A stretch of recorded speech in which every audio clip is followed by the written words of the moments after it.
characters, incidents, names, and situations used in this story are fictitious. The resemblance to any person living or dead is purely coincidental. The following video contains some horror elements and suitable for a mature audience, 16 plus. This channel and video is not for kids. Hello friends, I am Aryan and welcome to our channel Midnight Horror Stories, where you get to hear true and scary ghost stories. In our channel, you will get to hear true and scary stories every Tuesday and Saturday. But before starting the story, all the friends who have come to this channel for the first time, please subscribe to the channel, and if you like the story, then definitely introduce yourself in the comment section. Then, let's do not take much time and start our story quickly.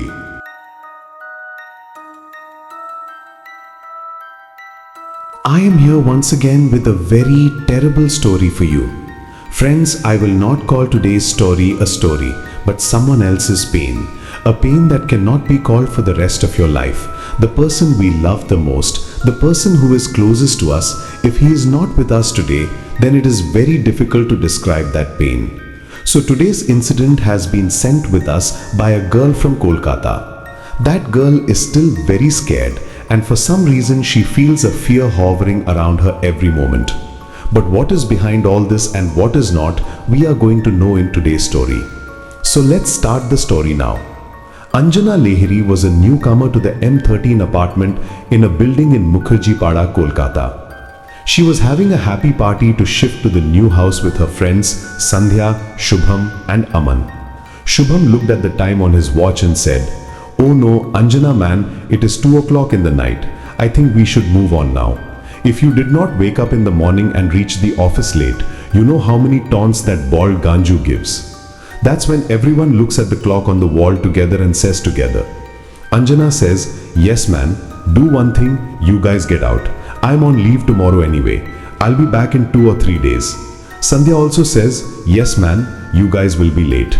I have to go home tomorrow." In such a situation, both of us have already taken leave, and if you are also discharged, all four will be vanished out together. Shubham and Aman quickly leave the apartment. Anjana and Sandhya also go to drop them to the main gate. They were coming back to their flat and were very happy. Anjana says, "Man, I really can't believe that we got such a good house at such an affordable price. You can't imagine, I never thought that I would ever have my own flat in a city like Kolkata." Sandhya says, "Yes man, say anything. I don't believe it myself. I am also just looking for such a cheap flat now. By the way, thank you for deciding to keep me with you. Otherwise, I was fed up with paying rent." As soon as Anjana and Sandhya reach their flat, they see that the door of their house is open. Both look at each other in surprise. Anjana says, "Sandhya, I had closed the door."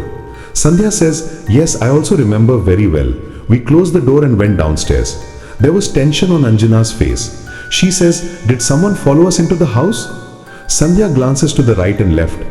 No one was seen in that entire corridor because no one lived in any other flat. But till now, Anjana and Sandhya were unaware of this. Sandhya says, "I don't know. Dude, let's walk into the house and watch and listen alertly." They go inside their flat in slow steps and walk around the house with full caution because they were afraid that a thief might enter the flat because the society was very deserted anyway. People cared about themselves. Sandhya and Anjana take a good look at the whole house. They don't see anybody. Anjana tells Sandhya, "Sandhya is nobody." Sandhya sits on the couch and says, "Thank God, the first day and so nervous." Anjana says, "Come on man, let's go to sleep. Your train is in the morning. I'm also very tired. I don't understand how to manage a Sara alone." Shubham and Aman left after partying. All the sprawl was left. They both fall asleep.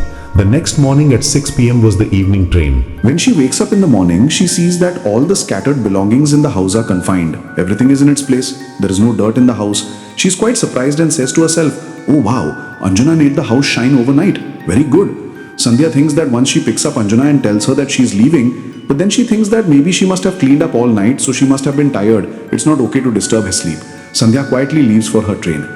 At around 9 a.m., Anjana feels as if someone knocked on her door, and that is why her eyes opened. As soon as she sat up, she was surprised to see her bedroom because everything was set. Anjana was quite surprised. Anjana thought that it would probably be Sandhya's work. When she went to the drawing room, everything was in its place there too. The whole stretch of the night party was confined. Anjana said, "This evening also went away overnight after wrapping up all the work. I took leave for nothing." That's when Anjana realizes that she heard a knock on the door. So when she went out and looked, there was no one outside. But there was a little water lying in front of his door and there was a strong smell coming from that water. The fragrance was so strong that Anjana was getting intoxicated by the fragrance. Suddenly she composes herself and slams the door shut. As soon as Anjana closes the door, the fragrance also stops.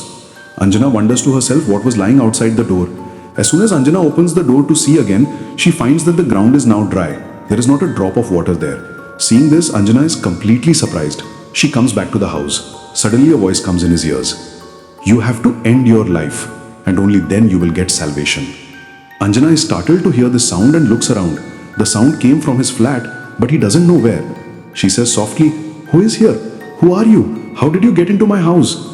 But the girl does not listen to Anjana and does not look back. The girl slowly walks into the kitchen. Anjana was walking behind him when she heard the landline phone ringing in her ears. Tring Tring is even more surprised by the sound of Anjana because she did not have a landline phone in her house. Anjana also glances at her phone, but his phone was kept on his bed on silent mode. Anjana sees well throughout the house. He doesn't see a landline phone anywhere. Anjana was surprised. She hurries to the kitchen to see who the girl is.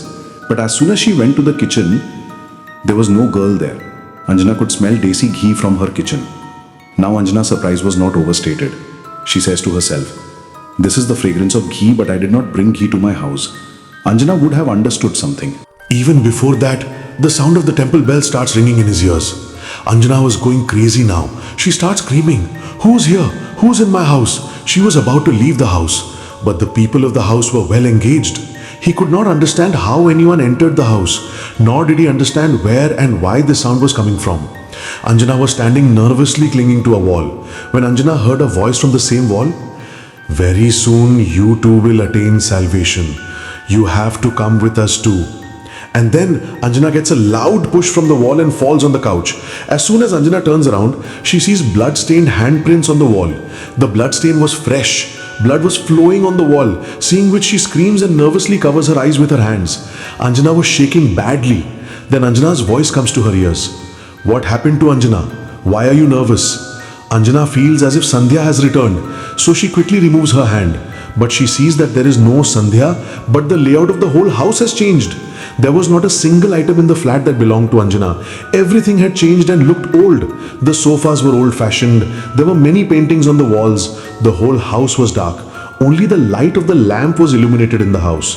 The fragrance of incense permeated the entire house. Anjana doesn't understand where she came all of a sudden. She takes a good look at the drawing room. This was the room where she had come to stay. But this stuff wasn't his. Anjana panics and says, Oh my God, where did I come from? That's when the sound of someone's mantras comes to his ears. The voice was coming from his room. When Anjana runs away and goes there, she's also surprised to see the scene there. Some people were sitting in a circle on the ground. Some lamps were burning in between, around whom there was red vermilion. They were whispering to each other. There was a different black shadow on every wall of the room, which was sometimes high, sometimes low, sometimes thick and sometimes thin. Anjana says angrily, Who are you and what are you doing in my house? As soon as Anjana asks them, everyone's face lights up and everyone turns to Anjana together. Everyone's face was muddy, lips were swollen and the eyes were full of blood, completely white. They looked so creepy that the ground slipped under Anjana's feet. She fell upright. Then slowly everyone started moving towards Anjana. Anjana started to pull herself back as she lay on the ground. Anjana was trying to get out of her room, but as soon as she reached the threshold, all those people surrounded Anjana and grabbed her and dragged her inside. Anjana had lost her temper. He had no control over his own body. She stood calmly and looked at everyone's face in amazement. All of them were walking around Anjana. These included an old woman, a middle-aged husband-wife, 2 boys and a girl who was young. There was a smile on everyone's face and everyone was looking at Anjana in a creepy way. Soon, they all grabbed Anjana and pushed her against a wall. They were chanting a mantra loudly. This mantra was the same one that Anjana had heard near her ears. As they were reciting the mantra, Anjana was sinking into the wall. Anjana tries unsuccessfully to restrain herself, but her hands and feet were no longer under her control. When Anjana is completely locked in the wall, everything goes back to normal. Once again, the entire layout of the house changes. There is silence throughout the house. The next day, around 10 a.m., Sandhya comes back to Bhaikhala at her friend Anjana's flat M46. She plays the bull for a long time, but the door doesn't open. Suddenly, Sandhya feels as if the door is open, and to remove her doubts, the door opens as soon as she pushes lightly on the door. Sandhya says in her surprise that the door was open. Where did this Anjana disappear? Why wasn't the door open? Sandhya started calling Anjana. Anjana, Anjana, but Anjana did not answer. It seemed very strange to Sandhya that Anjana had left the house open like this. Sandhya saw Anjana in the whole house, but Anjana was nowhere to be found. Then Sandhya called Anjana's number. The phone was ringing somewhere in the house. When she went to Anjana's room, she found the phone in Anjana's bag. Sandhya got a little upset. Sandhya waited for Anjana for some time. He thought Anjana might have gone out to get some grocery items. But an hour passes, 2 hours pass. Gradually it becomes 4 to 5 hours. Anjana doesn't come back. Then Sandhya goes downstairs and asks the guard if he saw her friend Anjana. Then the guard flatly refuses that Anjana madam has not come downstairs. Sandhya's dilemma was increasing. She quickly calls Shubham and tells him about Anjana. Shubham and Aman were in the office. They would have been discharged at 7 a.m. That's why they reach Anjana's flat only by 7 p.m. Both of them were upset, and as soon as they see Sandhya, they get even more nervous seeing Sandhya's trouble. Shubham asks Sandhya, "Did Anjana find out anything?" Sandhya shakes her head in the night and says, "Don't know where she suddenly disappeared like this." His phone is also at home. I called a couple of his acquaintances, but he's not even there. Aman said, "Did you call his house?" Sandhya said it would be okay to call home like this. I don't think she will go home without her phone and bag. And why would she go home without telling me? I'm scared. Could something go wrong with him? When I arrived, the door was open. She can't forget everything.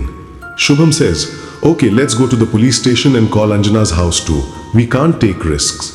Shubham, Aman and Sandhya leave for the police station at the same time. On the way, Sandhya calls Anjana's family members, which reveals that Anjana has not even gone to her house. Now Anjana's family members were also upset. Anjana's family lived in Ranchi. When he comes to know about his daughter, he sends his elder son Varun for brother Khalla. On reaching the police station, it is known that the report will be filed only after 24 hours. Before that, Anjana will be waiting for her to come back. On this, the three friends put pressure on the police that it has probably been more than 24 hours. Sandhya also talks about her situation, that she had gone out of work only yesterday morning, and since then she has not received any call from Anjana, and she herself did not do it because she did not get time. When there is a lot of pressure, the police do not write a report, but send 2 of the men to find Anjana. The 2 police constables go to Anjana's flat at the same time and find out around. They had started their investigation. When night falls, Shubham and Aman leave for their home, but I don't know why Sandhya was getting nervous. She was afraid to be alone, but she couldn't say, and her friends left. Sandhya was quite tired, so she lies down in Anjana's room and keeps thinking about Anjana. He doesn't even know when he catches his eye. As soon as he catches his eye, he hears the sound of Anjana sobbing. Anjana was crying slowly, and as soon as she said Sandhya, Sandhya's eyes opened and she woke up shocked. It came out of his mouth suddenly. Anjana then realized that it was her dream. But was it really a dream? Sandhya took a deep breath, considering Anjana's voice as a dream, and had just picked up the glass of water kept on her pillow and put it to her lips when a voice came in her ears. "Sandhi, you have to come here too? Sandhya, I'm in pain." It was Anjana's voice and came from the same room. But from where, even Sandhya herself does not know. Sandhya didn't even drink that water and put the glass aside, and immediately got down from the bed and said, "Anjana, Anjana, where are you?" Sandhya ran out, but Anjana was not even outside. Sandhya looked in the drawing room, looked in the kitchen, and also looked in the other room, but Sandhya was nowhere to be found. She was constantly making noises. Sandhya opened the main door of her flat and peeked into the corridor, but Anjana was nowhere to be found. Sandhya says to herself that it was not my illusion. I really heard Anjana's voice. Sandhya's heart was pounding, and she could smell the same fragrance that Anjana had. Gradually, the evening was also getting lost in that fragrance. But then his phone rang. It was his mother's phone. Sandhya's mother asked Sandhya, "Son, you have arrived?" Sandhya said, "Yes, Mom. Sorry, I forgot to tell. I wasn't paying attention at all." Sandhya's mother said it didn't matter, but I was worried about you. Every time you called and told me, but today you didn't tell me. Is everything okay? Sandhya tells her mother about Anjana. Sandhya's mother is also surprised to hear this. He was also afraid for his daughter, because now his daughter was alone in that flat. Sandhya's mother says to Sandhya, "Son, you have worn the garland that I gave you?" Sandhya remembered that yes, her mother had given her a garland of stones of this stuff, which was an enchanted garland and enough to ward off every evil force. But in the evening, he would have looked a little awkward wearing a garland. She would have gone out of fashion, so she kept the garland in her bag. But as soon as her mother reminded her, Sandhya said, "Yes, Mommy, I kept it in the bag." Sandhya's mother said, "Son, should wear it now. Now you're at home. Who is watching there? I don't know why I am worried about you." Anjana's sudden disappearance seems a bit awkward. You stay there carefully. She will be saved from all evils. Wear that rosary right now. Sandhya was also scared, so she puts that garland around her neck. As soon as she puts that garland around her neck, the walls of the houses automatically start crackling. Seeing this, Sandhya is surprised because the crackling was not only visible but also heard. There was a strange sound coming from all sides in the house, like glass breaking. In fact, it was the sound of the walls cracking. Seeing the crackling of the walls, Sandhya says to her mother, "Oh God, mother, I hang up the phone. I'll talk about it later." Saying this, Sandhya hangs up the phone and quickly goes to the drawing room and sees. Then the walls there were also starting to crack. Sandhya says in surprise, "Oh my God, what's happening to these walls? It's crackling on its own." That's when light smoke rises from the cracks in those walls and a voice says, "Help us, get us out, help us." Gradually that voice begins to turn into a cry and a moan spreads throughout the house. Sandhya gets so terrified hearing those screaming sounds that she screams badly and faints. Sandhya screams so loudly that her voice went down to the floor. From that floor, some people come out of their houses and start talking to each other. They all knew that the sound came from the flat M13 upstairs, but no one had the courage to go inside that flat and see what happened. They immediately called the guard and asked him to walk upstairs. Everyone was standing outside the M13 and the guard went in alone. He saw Sandhya lying unconscious on the ground. Everything was quiet, but no one was going in. The guard single-handedly picks up Sandhya and brings her out. Everyone was talking about all kinds of things. Someone was saying that we knew something bad would happen. No one stays here anyway. I don't know if someone else was saying, "Who gave these girls this house?" Another person said that he would have taken it cheaply out of greed. Now if you lose your life, who will lose it? But Sandhya was unaware of all these things. The guard was listening to everything. The guard calms everyone down and asks them to go to their own flat. The guard takes Sandhya to the hospital along with the manager. As soon as Sandhya's condition improves, she immediately calls Rohan, Shubham and Aman. They both reach the hospital immediately. It was around 2 a.m. Shubham and Aman reach the hospital together. Sandhya tells her two friends about the incident that happened to her. Hearing this, even Shubham and Aman do not believe it. Shubham says, "Are you mad? What are you talking about? You know you're trying to say there's a ghost in that house?" Sandhya says she doesn't know what is in that house and what is not. But that's all I know. She was not a normal voice. Something has gone very wrong there, and something very wrong has happened to our Anjana also. Shubham, I'm very scared. That flat is not right. Shubham explains to Sandhya, "Well, don't worry. You stay relaxed. Look at your health first." We walk into that flat and see what has happened. Shubham and Aman go to Sandhya and Anjana's flat at the same time, but the guard stops them from going to the flat. Shubham pleads with the guard to let him go, because it's his friend's flat. But there were some rules of the guard. On the other hand, Aman quietly puts some money in the guard's pocket, because of which the guard does not stop them from going. When they were going upstairs, on the other floor, both of them had heard the words of some neighbors in which Dash Sahib was saying that if that girl is fine, then she should leave from here or else she will lose her life. Then another auntie says, "Oh, she did not listen to her friend. She came to the Anjana police to inquire. If she disappears, then she went, and where will she disappear? The ghosts of that house made him disappear," another person said. "All this is done by our manager. No one lives on that floor anyway. He thought that unless someone came to the M13, the other flats there would not be sold. Now you have to give and see." All these things start ringing in the ears of Shubham and Aman. He stops his steps and reaches out to them. And as soon as they see Shubham and Aman, they calm down. They knew that it was Anjana and Sandhya's friends. As soon as Shubham leaves, "You guys are talking about M13? None of the people present there say anything." Shubham says again, "Hey, tell us, we are in trouble, you please help us." Then Dash Sahib comes out and says, "Yes son, we are talking about the same M13 in which your friend lives. Look son, I don't know what you have been told to get that flat, but there were other flats on that floor. It would have been better if you had taken another flat. By the way, no one lives in the flat around him. I don't understand how you are making such a big mistake. Children, if you listen to me, there is still time. Vacate that flat. That flat sacrifices the living." Aman wonders, "What sacrifice? You mean sacrament?" Dash Sahib nods his head in the affirmative and says, "Yes, Bali.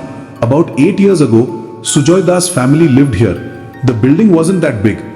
Then only a part of the entire society remained in the building in which we were living. Sujoy Das was a very religious person. What festivals mean? No one knew better than him. Before he came here, everyone used to celebrate the festival inside their homes. But when he came here, he told people the real importance of festivals. He taught us what it means to be happy with everyone. They lived here for many years. His only son was Vinod. She was married in this flat and had 2 sons. The entire childhood of the sons was spent here. They were young, but at the same time, Vinod became more religious than his father. Sujoy Das carried both religion and meaning together, but Vinod remained stuck only in religion. Sometimes it seemed as if he was less religious and more superstitious. Some of his actions were also troubling us society members, but because of his father, no one said anything to him. Whenever I passed in front of his flat, I could hear the sound of Vinod's mantras and shlokas. Vinod had become so absorbed in religion that he had stopped paying attention to his work. He trusted only in devotion to God. His father used to explain this to him a lot, but Vinod was obsessed with the ghost of religion, salvation, and God. As soon as we reached the corridor of M13, sometimes there was the sound of bells, and sometimes the sound of mantras. There was a fragrance all the time, and whenever you went to his house, there was not a single particle of dust there. They were so clean, and that was all because of Vinod. Whenever I went to the door of his house, I always found Ganga water sprinkled. Sometimes people would give him a madman's evening. Although it seemed a little bad, the excess of anything is always bad. There was something with them too. I clearly remember it was Diwali time. My family and I were bursting firecrackers downstairs. Most of the people in the society were. Those who had guests in their homes were in their homes, but the children and young people of the house were all outside. I was downstairs with my kids. Then someone said that Sujoy Dash and her children have not come down yet. They always celebrate Diwali with great pomp. This bothered me too. I thought Sujoy Dash has always been like our family, so we should go and call him. There is no problem anywhere. Otherwise, he would always come ahead of time. So I went to Naveen Bhai Sahab's flat with him. The door of the flat was open. I saw that there was infinite peace in the house. The fragrance was emanating from all sides. The whole house was dark. Seeing this, my heart trembled for a moment that who keeps darkness in the house on the day of Diwali? Naveen and I took a few steps inside the house and turned on the light. We can't even tell you what we have seen there. There were countless lemons lying on the ground. Some mantras or shlokas were written on the wall in the language of Sanskrit. We called Vinod, but no one answered. We went to Vinod's room where most of the smoke was coming out, and as soon as we turned on the light of that room, we were stunned to see the view of that room. Vinod was hanging from the fan, and there was new cement on the walls in many places. It seemed that someone had dug up those walls and closed them again. Seeing that scene, the faces of Vinod's family members immediately came to our minds. We started calling them and saw them all over the flat, but they were nowhere to be found. Vinod was hanging on the noose. Seeing him, it was clear that he was no longer alive. We quickly came downstairs and immediately called the police. As soon as the police went to the room and investigated, they found several bodies from the walls of Vinod's room. All those bodies belonged to the family members of Sujoy Dash. Aman asks in surprise, "What? But how did they get inside the wall?" Dash Saab says that when the police conducted the post-mortem of all those corpses, it was found that all of them were stabbed with a sharp weapon on the neck, and marks were found on the same place on the cheeks of all. And seeing the way they committed suicide, it seems that it was Vinod's job to kill all the people of the house, because when the police did the investigation, there was no evidence of anyone else coming into the house. And how could anyone come? It was such a big society. In the afternoon, everyone saw Radhakrishnan safely. After checking 3 places in the house, the police found magic items and some suspicious materials, which revealed that perhaps they sacrificed themselves due to superstition, and this case became a case of suicide. But it didn't end there. 3 more families lived on the property. They say that even after Vinod's entire family was gone, some strange noise used to come from that house. It's like someone is chanting a mantra. Sometimes the sound of bells was heard. Sometimes someone saw Ganga water sprinkled in that corridor. It wasn't all normal. Gradually the incident started increasing so much that the sound of screams also started coming from there. And then the people of that major left the flat. Some say that Sujoy Dash and other members of his family have also been seen in the corridor several times. People say that the soul of their family still wanders in that flat and corridor. There was a time when most of the people in this building had left their flats.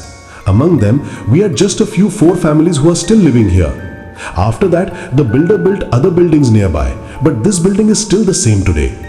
There is renovation in it, but people do not come according to that. And the house in which your friend is living has also been taken by 3 people before. And no one knows where some members of those families have gone. Those who survived left here. The people who came here before died mysteriously.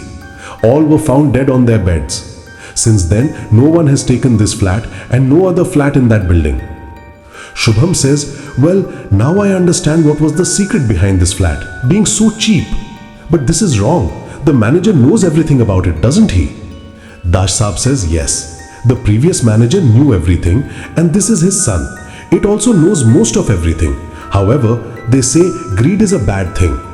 Due to that greed, he also had to fill the vacant flat somehow. And that is why he did this act. It seems that there are no ghosts in the M13, there is just panic there due to which people disappear from there. To convince people that there is nothing in the M13, he sold the flat to Anjana. It is not. He made a deal to give this flat to Anjana for the first time. Even before that, he brought many clients here. But somehow those clients used to come to know about this flat. But Anjana and Sandhya were 2 such girls who could not find out about it. We had also tried to warn them about it before we took this flat, but the manager had a close eye on us, so we were compelled. And later we didn't think it was right to tell. You guys had to spend so much money. In such a situation, it has only been 2 days since you came. We didn't know it would happen so quickly. By the way, your friend Anjana came to know something? Shubham shakes his head in the affirmative. I don't know where she will be. Sandhya's health is also not good. She is quite scared and says that there is a sound coming from the walls. That is what we have come to check. And after that you use Naveen Bhai Sahab to see what is wrong with the Anjana case. Then a woman says, so are you going inside the house now? Aman says yes. Desh Sahab says, listen to me and wait for the day to end. Only then go inside this house. Hearing Desh Sahab's words, Aman and Shubham had developed fear in their minds. But he doesn't show the fear on his face. They both go back to the hospital. On the other hand, Sandhya was afraid that Shubham and Aman had gone to the house, lest any incident happen to them too. As soon as they arrived, Sandhya asks nervously, are you both okay? Shubham says, yes, we are fine. We didn't go inside the flat. Sandhya asks the question of the eyes, why? Aman then tells Sandhya what Deshahab has said. Hearing this, Sandhya also does not believe her ears that they are living in a ghost flight. Sandhya starts crying. She was recalling every minute she had spent in that flat alone. She began to cry, thinking about what would happen if something bad happened to him. Shubham explains to Sandhya, don't panic in the evening, we will definitely talk to the police about this once. It will be 24 hours by tomorrow, the police will have to write our report and then we will also put the matter of Ram Krishnan's family in front of them. That is when Aman says, but the police and the law don't believe in all these things. Shubham says, but something has to be done. We have to find out where Anjana has gone. In the morning, Sandhya goes to her flat number M13 with Shubham and Aman. However, Desh Shahab was refusing to go to that flat. But then the manager came there and asked Desh Shahab to go inside and explained to Sandhya that there was nothing like that here. Things like this happen everywhere, but it's not always true. You can live here without worry. They go to the flat. Then Shubham and Aman take a good look at the house. The crackle of the walls that Sandhya had seen was nowhere to be found now. He says in surprise, Sandhya, you were telling last night that the walls had cracked on their own? Everything seems to be fine here. Sandhya also glanced at the walls, so everything was normal. It didn't look like anything had happened here. Sandhya says in surprise, but how can this happen? I remember well I saw with my own eyes and there was smoke coming out of the walls of those roofs and that sound was also coming from here. Shubham says, come on, whatever it is, now there is nothing. You sit in the evening. I'll make you coffee.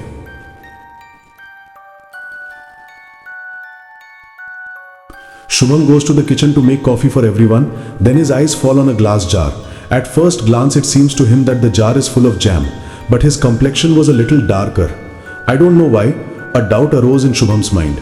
He picked up the jar and opened it. As soon as the lid of the jar opened, a strong smell came out. Shubham quickly put his hand on his nose and said, what is this? There's a lot of smell. Shubham put the spoon in that jar and looked. It looked similar to that jam, but it was a little thinner than jam, like blood freezes. Then he realized that it was really blood and the smell was also blood. He immediately put the lid of the jar. Shubham quickly brought that jar to Sandhya and said, Sandhya, What is this? Is that what you guys have brought? Sandhya looks at the jar well and says, this jar, I don't know who brought this jar. And as far as I know, Anjana did not take any glassware because she was telling me that the glass stuff can break while moving around. And this jar is glass. Then Aman asks, what's in this jar? Shubham looks at Sandhya and Aman with nervous eyes. They also understand what is going on in Shubham's mind. Aman says, let's take it to the police. Now she will investigate it. The three of them take the jar to the police at the same time. There was also a forensic lab in the vicinity of the police station. When the substance inside that jar is inspected, it is found that it is really blood. Now all three of them were worried about how this box of blood came into that house and whose blood it was. As soon as the policemen come to know that a jar full of blood has been found from Anjana's house, they look at Sandhya, Shubham and Aman with suspicion. They blame all three of them. The policeman says, could it be that you made your friend disappear and now you are pretending to find him? Sandhya also gets angry at this. What kind of nonsense are you talking about? Why would we make our friend disappear? The policeman says, in today's world anything can happen. You boys and girls are friends, any angle can come out. Sandhya was very angry at the nonsense of the police, but Shubham asks her to calm down. They come back home. Sandhya was still angry. Shubham explains to her, nothing will happen by getting angry, Sandhya. If we get angry, the police won't do what they're doing. It is more important for us to find Anjana at this time. It was evening. The whole day went by like this. Anjana was not aware of anything. Anjana's brother had also come to Anjana's flat. He was also trying in every way to find out about his sister. As night falls, Shubham and Aman go to their house and Sandhya and Anjana's brother Varun stay in the flat. Sandhya had told Varun about the strange things happening in the flat. However, Varun did not believe these things at all. Varun had lie down on the couch outside the drawing room that night and slept in Sandhya Anjana's room. Till 10 o'clock it was. Sandhya couldn't sleep thinking about the previous night. It seemed to her as soon as her eyes closed, she would start making those sounds again. So she kept her eyes up.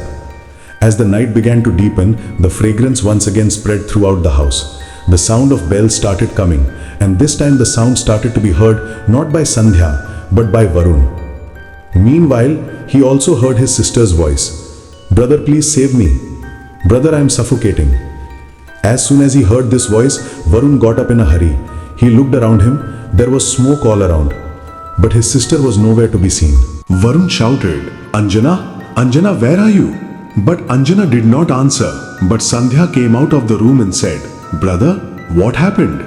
Seeing the smoke all around, Sandhya started panicking. She quickly moved closer to Varun. Varun said, Did I just hear Anjana's voice? Sandhya widened her eyes and said, Did you also hear Anjana's voice? When? Varun says, It was just his voice that opened my eyes.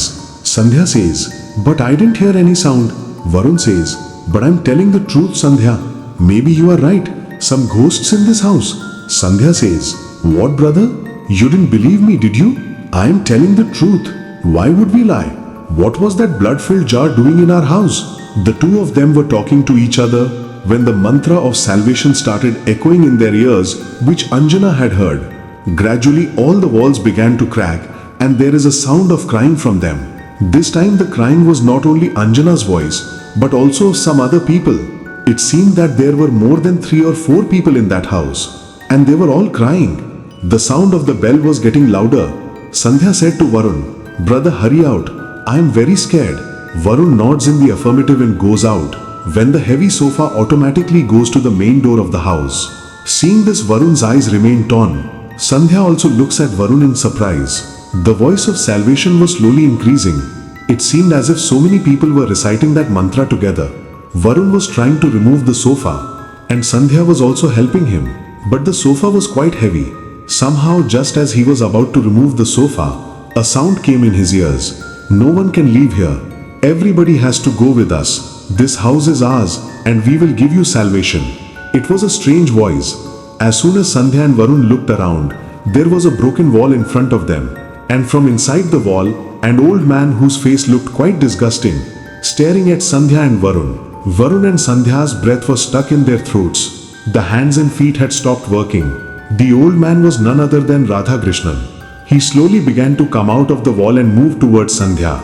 But as soon as his eyes went to the garland around Sandhya's neck, he stopped and turned his face towards Varun. Sandhya had realized that he did not come close to her because of Mala. Sandhya quickly took the necklace in her hand and said to Varun, "Bhaiya, hold this garland."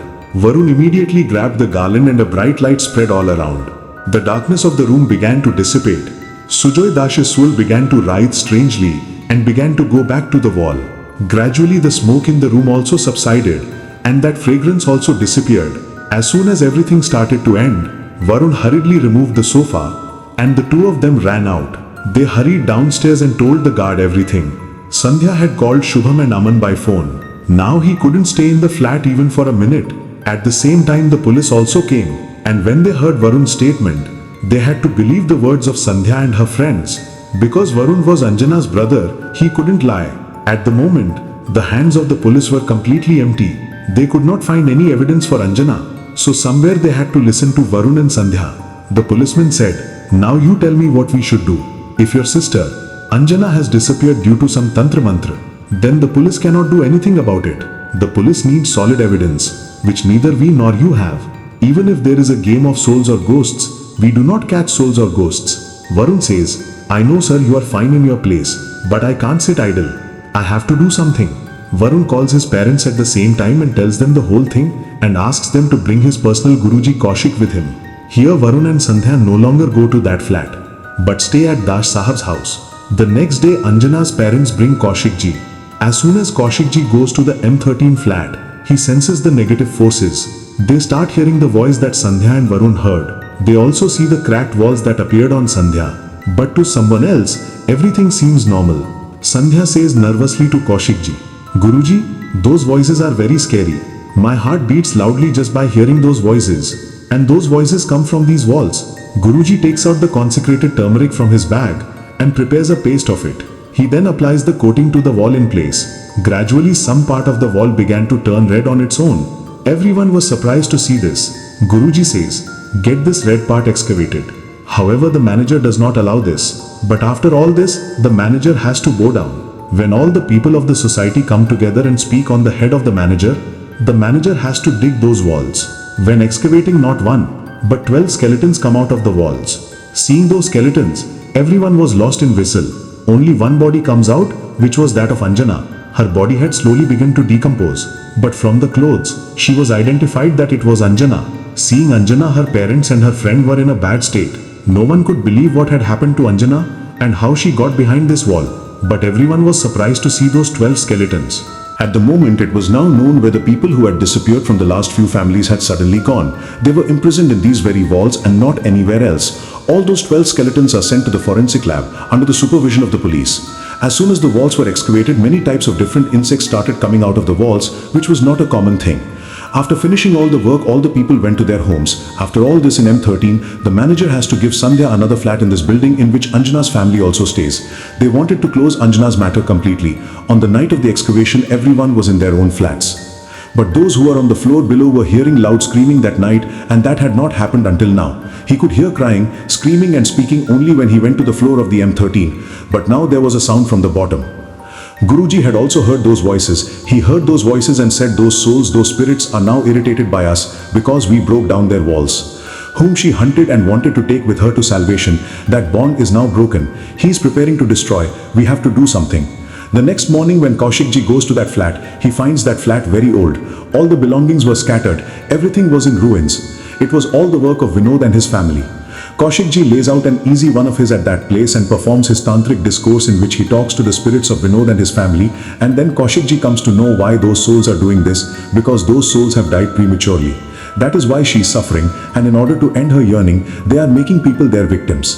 They have also come to know that they did not get salvation after death, whereas Vinod's thinking was that if we dedicate ourselves to Ma Bhairavi on the new moon of Kartik month, then we will get salvation. At the same time, you will get such knowledge that no one has in life, and we will find heaven only. No matter how sinful we are, but this was Vinod's wrong thinking and wrong belief. God never asks for the death of an innocent. Vinod had set up his own world in his mind, and that is why he took this step. When Kaushik ji spoke to the spirits, he came to know that Vinod had instigated his family members to commit suicide, but no one was ready to commit suicide. So Vinod did Vashikaran on his entire family so that everyone could obey him. And then as soon as the new moon of Kartik month came, at the behest of Vinod, everyone cut their necks with a sharp knife and dedicated themselves to God, while Vinod sacrificed himself by hanging himself. But all this was against fate. He still did not attain salvation, and hence the soul of Vinod and his family is wandering to this day. Not only is she wandering, but she's also suffering, and to eradicate her torment, Vinod and his family kill the people present there and bury them in the wall with them. Vinod still believes that when there is a boom of people in every part of the wall of this house, then we will get salvation. I don't know what kind of demon of sacrifice was on him who was killing people. At present, Kaushikji performs Mahashiv Yagna there so that those souls can be pacified, and this is what happens. Kaushikji performs the Yagna for the entire 5 hours, and after that, he orders the complete demolition of that flat. He gives strict instructions to the manager that if this is not done, then in the coming time not only will the people on this flat and this floor be in danger, but the entire building may be in danger. After all this, the manager also obeys Kaushikji and completely destroys the building with M13. The people living in it were given space in another building. At the moment, there has been complete peace since then. Sandhya, who was Anjana's best friend and was also living in the flat for Anjana, but now Anjana was not in this world. That is why she wanted to leave that building. But Varun and his family members asked Sandhya to stay there, and the manager also had to give a flat at a lower price because innocents had lost their lives due to his greed. That case also ended when Anjana's bomb was found. But even now, when Sandhya is alone in her new flat, she hears her friends crying. However, this voice now only comes in dreams, but Sandhya feels that her friend's soul is still in turmoil. Maybe he hasn't found salvation. Perhaps one of the reasons for this is premature death. So friends, I hope that you must have found our story very scary. And look, if you go to a new place, then find out about it nearby. There are some things that we don't know about before, but by the time we know, we have already lost something, as happened here. I know Anjana did not do anything wrong, but then so much went wrong with him. Now look, no one can take these things into their own hands, but of course, we can take precautions.